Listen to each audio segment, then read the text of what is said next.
Hi, this is Quick Brown Fox 42. And this is Die4Ever. I'm going to be speedrunning the 7th Guest 25th Anniversary Edition.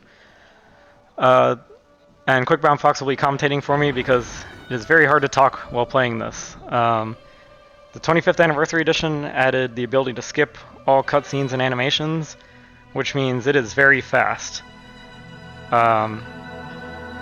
So this game actually originally came out in 1993. And it was like the killer app for CD-ROM, one of the very first CD-ROM games. And it actually needed 2 CDs. It was that crazy. So it's a horror point-and-click adventure game with some really hard puzzles. And it's got live acting, with like cheesy like stage actors. It's got chess puzzles and spelling puzzles and all sorts of stuff. So yeah, Fox. Anything you want to add to that? You still there? Yeah, no, that pretty much covers most of it. This also spawned a 1995 sequel called The 11th Hour. And that also involved more puzzles akin to this game, as well as a scavenger hunt. And there is going to be one more sequel that we'll hopefully touch about later on. That is actually due to come out in just a couple of days. If you want to talk about that. Yeah, the 13th Doll. It was a fan game, and then they got official licensing rights to make it a real sequel, a commercial product. And they got the original actor for Henry Stoff back. This guy is Henry Stoff. He's not a nice guy. And you'll see a lot more of him throughout the game. But so that's coming out this Halloween. After 26 and a half years, something like that. Another sequel. That's pretty crazy. Yeah, the opening pretty much covers Henry Stoff's backstory. Another nice addition to the 25th anniversary is the addition of subtitles.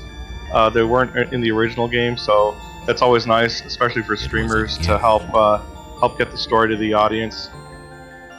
Yeah, so we can actually talk and you can still see what's going on. But for the benefit of the speedrunners, the animation and cutscene skips were a very big boon to the speedrun, and it very highly altered the speedrun times in the Classic Edition versus this 25th Anniversary Edition that we're playing today. Yeah, you did the math and you said it was something like 8 times faster for the world record. Yeah, right around there. The cutscenes have so much of an impact on the timing with the classic game that the routing is actually different in the games, and some of the solutions are different because of the animation. Yeah, in the original game we had certain solutions that avoided animations or avoided lines of dialogue, but in this version of the game that doesn't matter as much as reducing how many clicks you have to do the solution. So some things are a little bit different. One thing that's big in this one is the way in which you skip the animations and cutscenes is you can either use right-click or you can use spacebar. I actually use both at the same time throughout most of the run. I'm constantly spamming spacebar and right-click, and you should be able to see that on the screen in the bottom right corner. Yeah, and I think I'll just mention this right now to save time during the run, that the spacebar in the 25th Anniversary Edition also activates this sort of overlay on the screen to where your cursor can interact. So if you see eyeballs come up during puzzles or white spaces come up during movements, then that is a result of using spaces. Yeah, it's a good feature for casual players. For a speedrun it kind of gets in the way, but it's not so bad. It just shows all the things that you can click on at any time. Yeah, also another huge addition, another great boon to the speedrunning in the 25th Anniversary Edition is showing the mouse cursor. Yeah, in the old game you couldn't see the mouse cursor during cutscenes or animations, which means you had to try to do a lot of mouse movement blind without being able to see where you're moving. And that could save a lot of time just moving your mouse in advance before it even appears. But in this version of the game, it's more about the skipping speed and just being really fast instead of doing blind mouse movement. And there was this one last vision.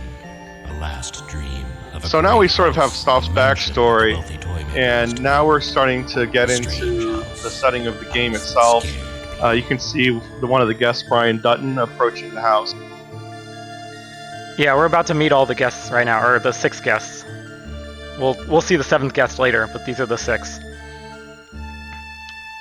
And the timer will start on the first input, so it's right after this intro, and I'll count that down.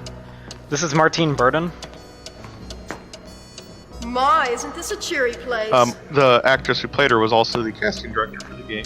Yeah. And this is Edward and Eleanor Knox. Edward, I'm not sure we should have been here today. Why? Because it's a spooky old house? Don't worry, dear. I'll watch out for you.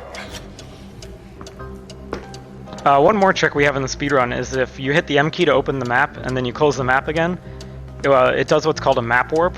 It just resets your current position in the room to the default position. So we use that sometimes to save some walking and turning. It can save a couple seconds in this version of the game sometimes. Yeah, another bigger saver from the classic version, but still useful. And Lord, it's yeah, in the classic version of the game, it saves a lot more time because walking is so slow in the original game. Here?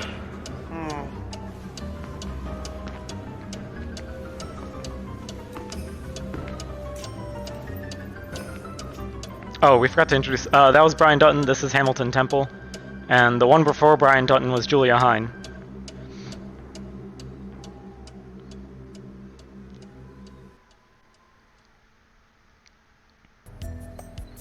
How did I get here? I remember nothing. Okay, time start in 3, 2, 1, go. Now the first puzzle Die is going to finish is in the cake puzzle to the dining room. See, we're already here. The goal of this puzzle is to get 6 equal pieces of 2 skulls, 2 gravestones, and 1 plain piece of frosting. This is a route that I suggested. Since you click on the bigger pieces first and the outside pieces, it helps for accuracy. And we are already finished with this one. The next puzzle will be over in the kitchen.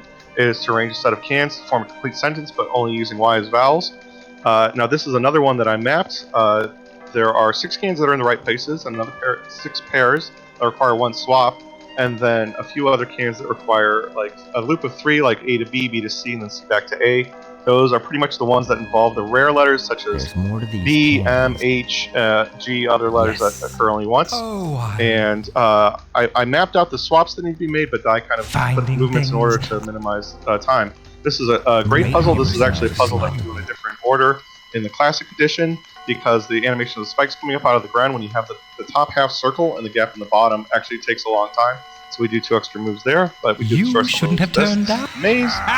You guys want to navigate the maze very quickly here, and then we're in the coffins puzzle. The coffins are sort of a lights out puzzle, where the goal is to get them all closed, and the moves, the opening and closing depends on some consecutive coffins.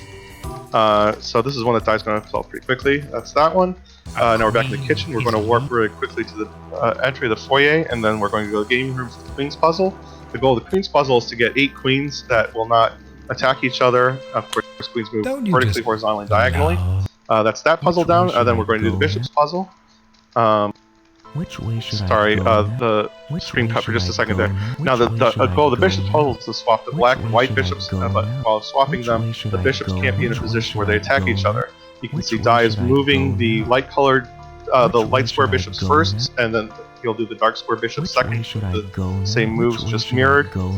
This is one where the narrator says, "Which way should I go now?" If you have multiple moves, that will cost you a lot of time for a regular game. But in this game, it doesn't matter so much since that can be skipped. This is actually probably the toughest puzzle in this game. Had a quick misclick there, but we're good. Then we're on to the bedroll. The idea with the bedroll is you spell out a complete sentence, skipping 3 or 5 tiles backwards or forwards. The click boxes are quite small in this one, so it can be a little challenging in that regard. But having the gaps and only being able to click certain tiles helps a little bit with avoiding misclicks. The sentence reads, "The sky is ruddy, your fate is bloody." Then we have a quick scene in there where Knox, we're burdened Stu's Knox. Now we see Dutton briefly, and this is another puzzle. This is skipped in 90%. but the idea is to get spiders on all points but one. You can only send a spider from a point if it is already unoccupied. The strategy being to click on the square you just sent a spider from. Now this one is just spelling a sentence. The sentence is there is no possible way. You have to click along all of the paths in all the given paths, and if you misclick anything, then it will reset the puzzle. There's a little poem about stop there. Now we just saw a cutscene that will unlock several more of the rooms. Now this is the doll puzzle. This is a very tricky puzzle in that some of the states are not solvable to open with, and there is a formula to check the solvability, but Die looks to have a solvable one. Basically, you have to make sure that well, I'll go into that later, but we got one on the first one, which is very good RNG. This is a block puzzle. Basically, when you click a column, it slides the tiles, and you start with the backwards sentence, and you have to finish with get boy Tad, and Tad's the boy in the game, in the story. Now this one, you have to switch all the positions of the black and white knights, although we've later found that you don't need to swap every single piece, and it doesn't matter what you have on the long diagonal. And you can see this is there was a little bit of a time saver to do it in only 3 moves, but it's one of the longer puzzles of the game. Now this is a maze where you have to change all of the gates to get the blood from the heart to the empty side on the right. The strategy being to work backwards, because if you work forwards there's 2 options, almost everything backwards there's only 1. Then we have these cards. You have to uncover all these cards. And you can only move straight, left, or right. So the last card you cover, and you can only skip a card that's already been revealed. You can see the 2 aces that Die started with. The puzzle must necessarily be started or finished from there because they have no direction to get to any of the cards. Now we go take a warp upstairs. This is Dutton's room. You have to uncover the coins. It's the exact same mechanics as the cards. And there was a little trick that I gave Die to finish the last puzzle where you start the next one. You can see you can skip over the open spaces, but you have to click the next coin in order without going directly backwards. So with this finished, this unlocks a room in the chapel. The chapel is very straightforward. I'm not going to mention everything. Just basically you have to time it. You get to the edge arrow when blocks drop off, but it's a very simple puzzle. This is the microscope puzzle, which was a very difficult puzzle in the original, but it's been made a lot easier in the Anniversary Edition. But earlier, this was the hardest puzzle in the game by far.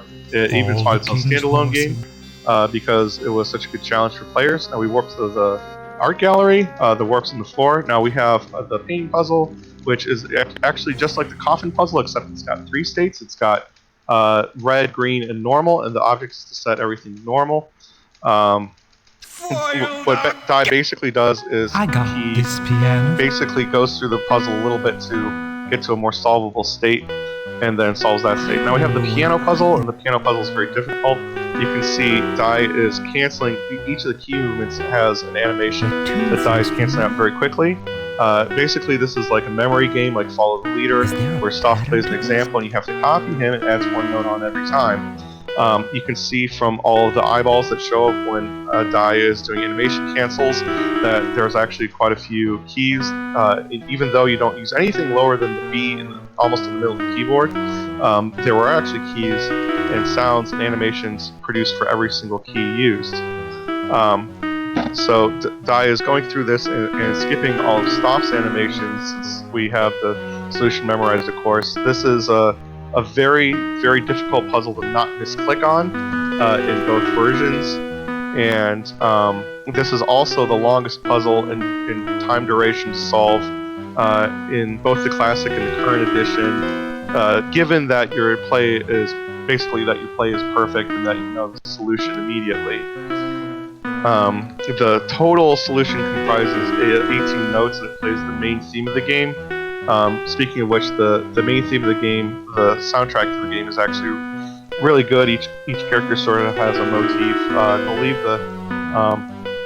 the artist who made the soundtrack, he's called the Fat Man, and there's like a little Easter egg where his portrait's actually in the library. But anyway, I'm going to keep talking about this. Let's see here. I think Die has 3 more notes to go. Yeah, Zithril, this is a very this is probably the most stressful puzzle for a speedrunner because it's you have to start over on any bad clicks, and it's very tough to do on the classic version because of the cursor. The cursor itself is larger on the screen, and it's easier to misclick. You can see the high C is on the very right, and just adjacent to that high C is a spot where you can actually click out of the entire puzzle. If you click out of the puzzle, then you have to go back and start it over again. So anyway, we're just about done with this. I just want to show you guys. Like Jack and the Beanstalk. Yeah, okay, so yeah, we're on the very last iteration there. Now we take this shortcut to go upstairs. We take a plant upstairs, and then leave Dutton's room. This is just the attic door puzzle. This is just like the pig jumping puzzle that you sometimes see in Cracker Barrel. This is the skyscraper puzzle. Get ready on time. I have to explain this later. Sorry about that. A little early. Kind of skip through the intro. The outro, I mean. Alright. Well, I'm just going to quickly see if I can explain this skyscraper Actually, puzzle. do we have time to watch the outro? I can get it to real fast with the save game. Well, that was fast.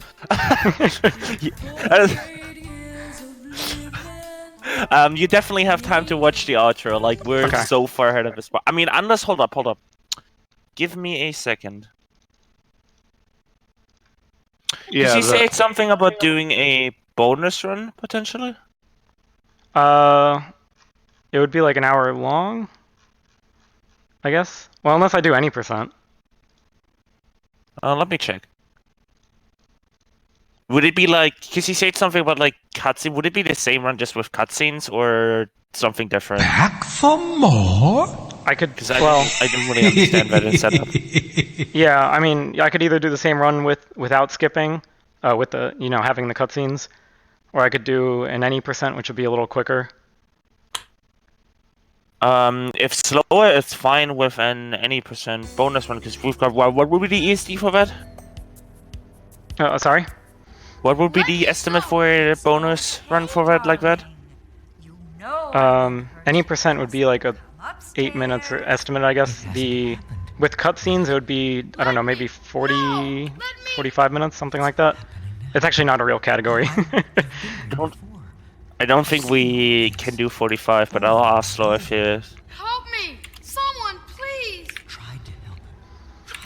If I can really quickly, the skyscraper puzzle at the end was basically, you start at the bottom of the skyscraper and you have to light lights working your way to the top.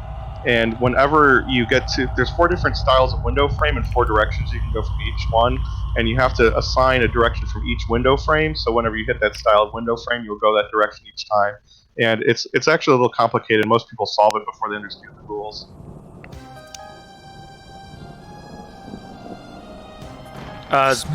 Did we see what time I got? I can't. Your time for this was 8:49 and 8:49. Yep, that's pretty good. My record is the world record is 8 minutes 37 seconds, so that's incredibly good. That's good. That's very good. It might have been 8:47 too, because Quick Brown Fox got the end timing from it, so it might have to be retimed. Yeah, that was pretty great. I mean, the doll room RNG is a big deal, not having to restart that puzzle to get a solvable puzzle. I don't know if Fox had time to explain it, but I have to do math to figure out if it gives me a solvable one or not, because it kind of does that thing like a Rubik's Cube if you rearrange the stickers where it's just impossible.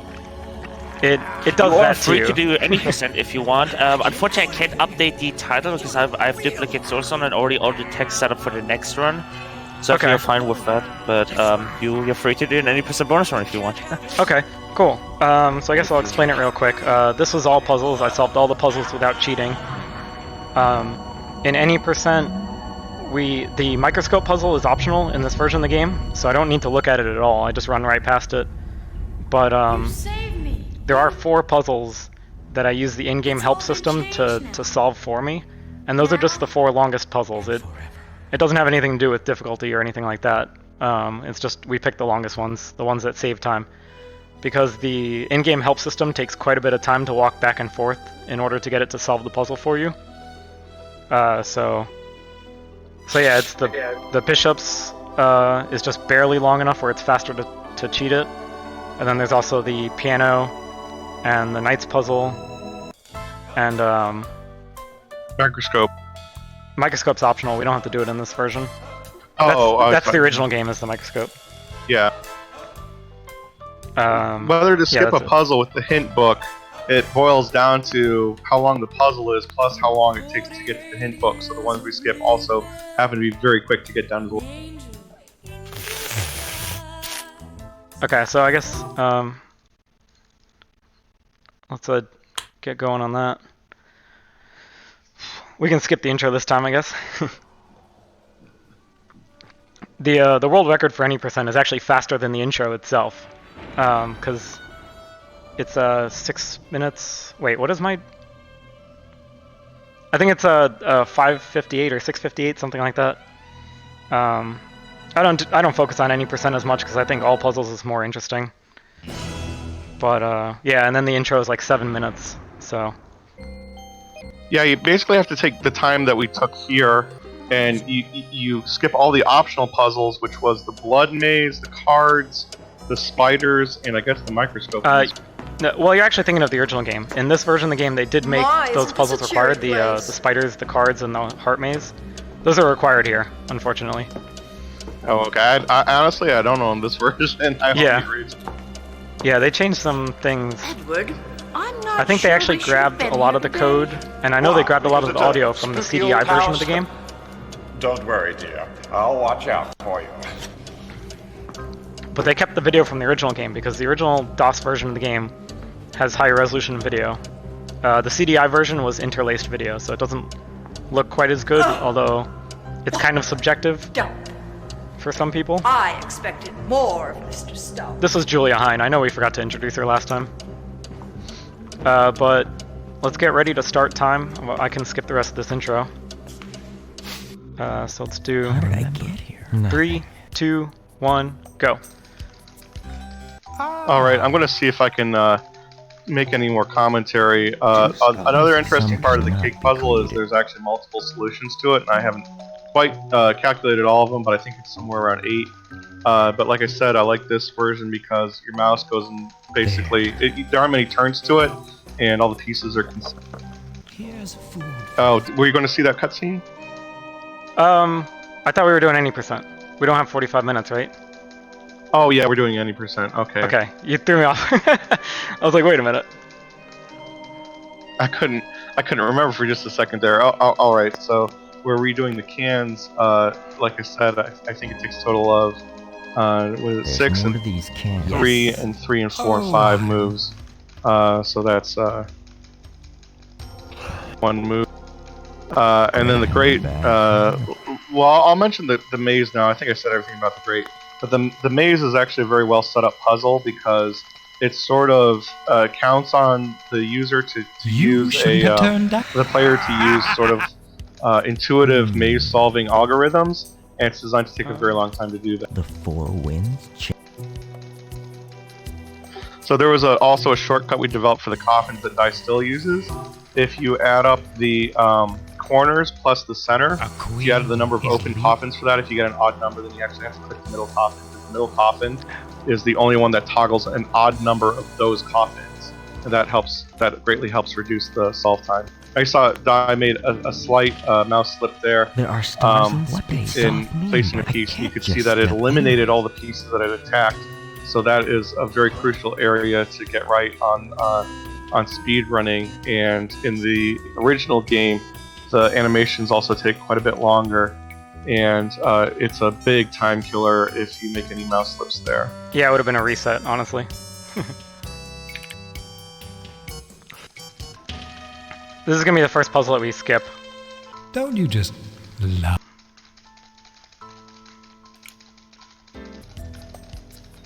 So I think with the bishops also, Die, that was the only part that was the only part that I recall you making a wrong click, and you just moved a piece back and forth. Just give up now? So that was almost the only thing that I could tell that was off.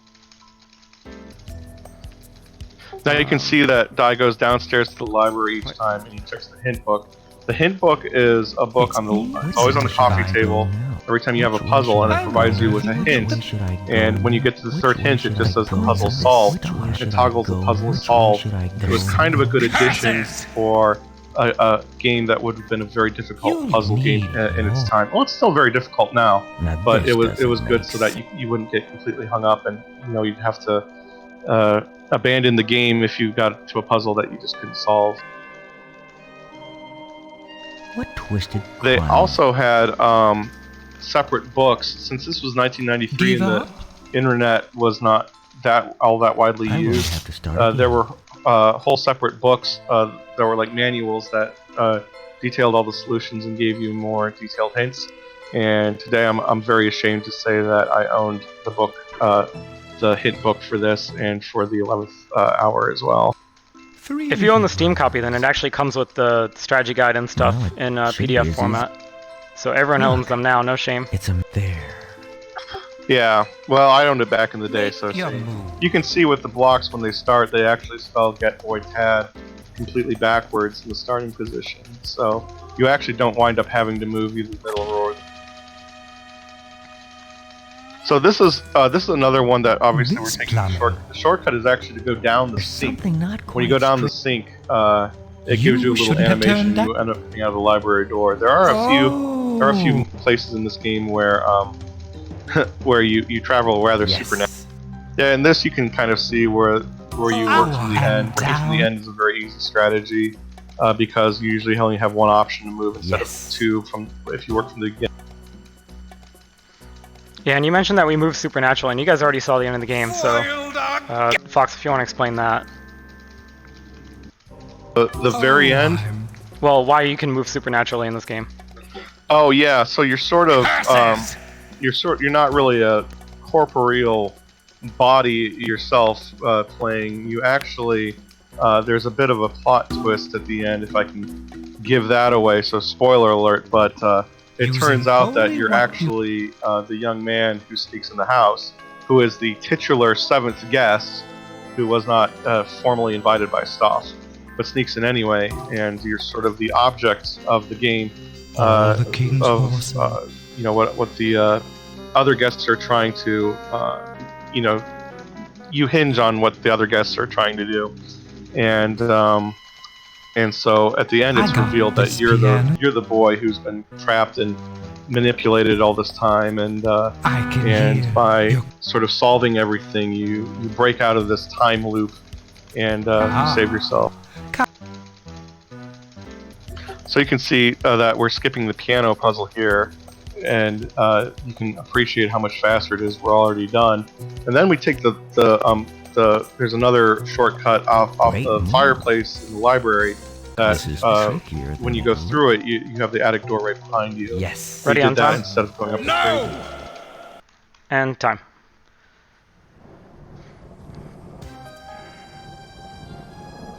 What was the time? The smell. I can't breathe. Did we get that time? I believe that was a 6:01, maybe flat 6. Okay, that's really fast. Yeah, that's just a few seconds off world record then. Last minute, so sorry. That's just a few seconds off world record then. I will admit though, I only worked on that world record for like 1 or 2 days. 5:58, okay. Yeah, so that's pretty good. Yeah, Die, I think you're the world record holder in how many of the categories? In all of all 5 categories of the game. Because the original game has 2 categories, which is all puzzles and any %. And then this game has all puzzles without skipping, and then any %. I also do hold the world record in the 11th hour, but that's any %. I'd like to let you know that your Discord is no longer broadcasting. My Discord? Yeah, so like I can't hear you, like Quick One First can't hear on Discord, had to use the stream to time it. Oh, okay. Should I disconnect and reconnect on the voice chat? You saved me. You. Maybe Quick One First, can you say something please quickly? Hello? Something please quickly? Yeah, I can definitely hear you, so it's an issue on Die4Ever side, sorry. Oh. Just Control R on your Discord quickly, Die4Ever.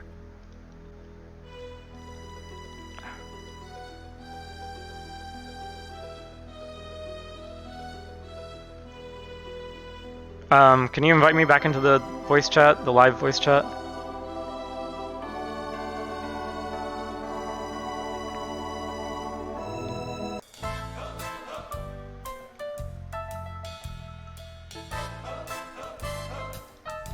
Well, that's alright. I guess we can, this is the end anyways.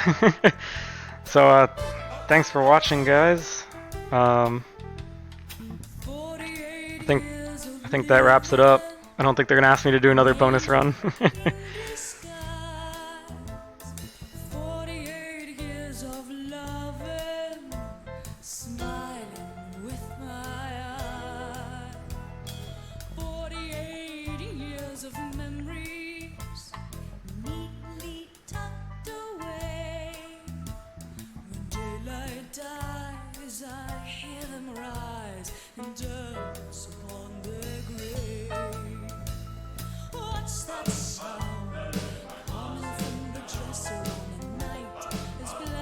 Yeah, just let me know. Alright, well, this has been Quick Brown Fox 42 commentary, and our world record holder, Die4Ever, and this has been the 7th guest. We both managed to squeeze in an any percent and all puzzles from the 25th anniversary edition. Thank you very much.